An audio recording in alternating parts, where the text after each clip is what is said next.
Hi hello good morning welcome to Bhagyalakshmi Raghupatini channel. నేను భాగ్యలక్ష్మి.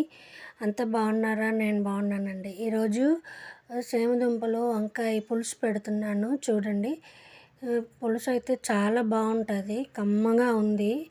నేను ఇక్కడ ఒక 1/2 kg సేమదుంపలు తీసుకున్నాను. కుక్కర్లో పెట్టి ఒక 5 విజిల్స్ వచ్చేంత వరకు ఉడకబెట్టుకున్నాను. మట్టి పోయేంత వరకు బాగా క్లీన్ చేసుకోవాలండి. మట్టి చిన్న పిసరు ఉన్నా కానీ దుంపలకి ఇంకా పులుసు కరకరలాడుతుంది. అందుకని మట్టి పోయేంత వరకు బాగా క్లీన్ చేసుకొని మంచి నీళ్ళతో కడుక్కొని 5 విజిల్స్ వచ్చేంత వరకు కుక్కర్లో పెట్టుకున్నాను. కుక్కర్లో పెట్టుకున్న తర్వాత అవి పొట్టు తీసేసి ముక్కలు కట్ చేసుకొని పక్కన పెట్టుకున్నాను. దీనికి ఒక 3 టమాటాలు, చింతపండు తీసుకున్నాను. ప్యాన్ పెట్టుకొని ఆయిల్ వేసుకొని అందులో ఆనియన్, పచ్చిమిర్చి, ఆవాలు, జీలకర్ర, కరివేపాకు పోపులు వేసుకొని వంకాయ పీసులు వేసుకున్నాను. ఒక టూ బ్రింజలు తీసుకున్నాను, అంటే 2 వంకాయలు తీసుకున్నాను. 2 వంకాయలుగా పొడవుగా కట్ చేసుకొని పెట్టుకున్నాను. పులుసుకి ఆ విధంగా అయితేనే బాగుంటుందని. ఇంకా ఎండుమిర్చి, ఆవాలు, జీలకర్ర, శనగపప్పు, మినపప్పు, పోపు దినుసులన్నీ వేసుకొని అవి బాగా ఫ్రై అవుతుండగా అందులో కొంచెం మెంతి పౌడరు అండ్ పసుపు వేసుకున్నాను. మెంతి పౌడర్ నేను అన్ని వంటల్లో ఇంచుమించు వేసుకుంటానండి. వేసుకొని చూడండి, చాలా బాగుంటుంది. పోపులో కొంచెం మెంతి పౌడర్, పసుపు వేసుకొని వండుకుంటే చాలా బాగుంటుంది. ఆ స్మెల్ చాలా బాగా వస్తుంది. వండుతుంటేనే మంచి స్మెల్ వస్తుంది. ట్రై చేయండి. పులుసుకైతే ఇంకా బాగుంటుంది.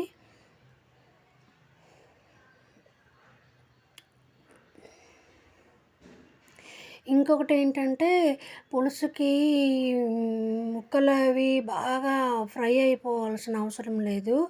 మామూలుగా కలిపి పెడితే సరిపోతుంది. మరీ ఫ్రై అయిపోతే పులుసు బాగుండదు.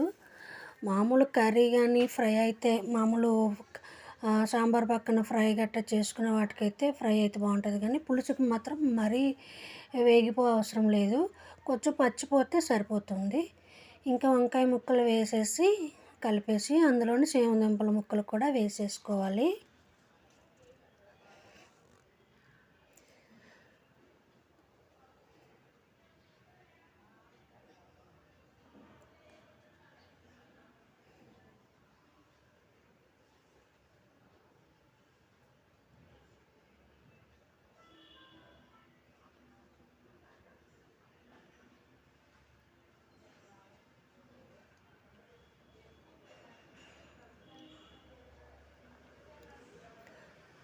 నేనైతే ఇక్కడ పల్లి ఆయిల్ వేసుకున్నానండి. పల్లి ఆయిల్ వేసుకుంటే వంటలకి కొంచెం కూరలకి, పులుసులకి, నాన్ వెజ్కి పల్లి ఆయిల్ అయితేనే బాగుంటుందండి. ఇందులోని ఇంకా సేమదుంపలు వేసుకున్నాను. సేమదుంపలు ముక్కలు కొంచెం పెద్దగానే నేను వేసుకున్నాను. ముక్కలు మరీ స్మాష్ అయిపోయి పేస్ట్లా కాకుండా ముక్కలు ముక్కలుగా ఉంటే బాగుంటుంది. నాకు ఆ విధంగా ఇష్టం. ఎవరి ఇష్టం వాళ్ళది. ఇంకా ఇలా వేసుకున్న తర్వాత ఇంకా 1 by 1 వేసుకోవాలండి. టమాటాలు వేసుకొని సాల్ట్, టేస్ట్కి తగ్గ సాల్ట్ అండ్ ఒక 3 స్పూన్స్ కారం వేసుకున్నాను. మాది చిన్న స్పూన్లేండి. 3 స్పూన్స్ కారం వేసుకున్నాను. ఎందుకంటే పచ్చిమిర్చి పడ్డాయి అండ్ ఎండుమిర్చి కూడా వేసుకున్నాం కాబట్టి కారం ఎక్కువ పడదు. 3 స్పూన్స్ వేసుకున్నాను కారం. ఎవరు స్పైసీ ఎక్కువ తింటే మాత్రం కొంచెం పచ్చిమిర్చి ఎక్కువ వేసుకుంటే బాగుంటుంది. పులుసులో పచ్చిమిర్చి చాలా బాగుంటుందండి. వేడివేడి అన్నంలో పులుసు కలుపుకున్నప్పుడు ఆ పచ్చిమిర్చి తింటుంటే ఆ టేస్టే వేరు అసలు.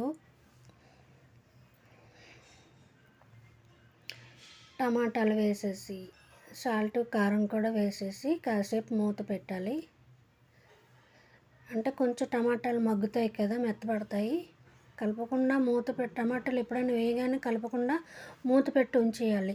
కలిపితే తొందరగా అవి కలవవు అన్నమాట. మూత పెట్టి ఉంచేస్తే కొంచెం టమాటాలు మెత్తబడి మగ్గుతాయి కదా, తొందరగా కర్రీలో కలిసిపోతాయి అన్నమాట. నేను దీనికి చిన్న చింతపండు తీసుకున్నానండి. ఒక పెద్ద నిమ్మకాయ సైజు చింతపండు తీసుకొని నానబెట్టుకున్నాను పులుసు కోసం. ఆ చింతపండు రసం తీసుకొని పక్కన పెట్టుకున్నాను. ఇంకా మూత పెట్టి తీసేసాక చూడండి, ఇలాగా టమాటాలు మగ్గాయి. ఉప్పు, కారం అన్నీ కొంచెం ఆవిరికి దగ్గర అయింది. ఇప్పుడు కలుపుకొని ఇందులోనే చింతపండు రసం వేసేసుకోవాలి. టామరిండ్ రసం. నా వంటలు మీకు నచ్చుతున్నాయని నేను అనుకుంటున్నాను. మీరు ఈ విధంగా ఎప్పుడైనా చేమదుంపల పులుసు అంటే ఒత్తి చేమదుంపలే కాకుండా పులుసులో ఒక వంకాయ కానీ బెండకాయ కానీ వేసుకుంటే పులుసు చాలా బాగుంటుందండి. చింతపండు రసం వేసేసేయాలి. ఒత్తి చేమదుంపల పులుసు కంటే ఎప్పుడైనా కానీ అందులో ఒక బెండకాయ కానీ వంకాయ కానీ వేసుకుంటేనే పులుసు సూపర్గా ఉంటుంది. ట్రై చేసి చూడండి.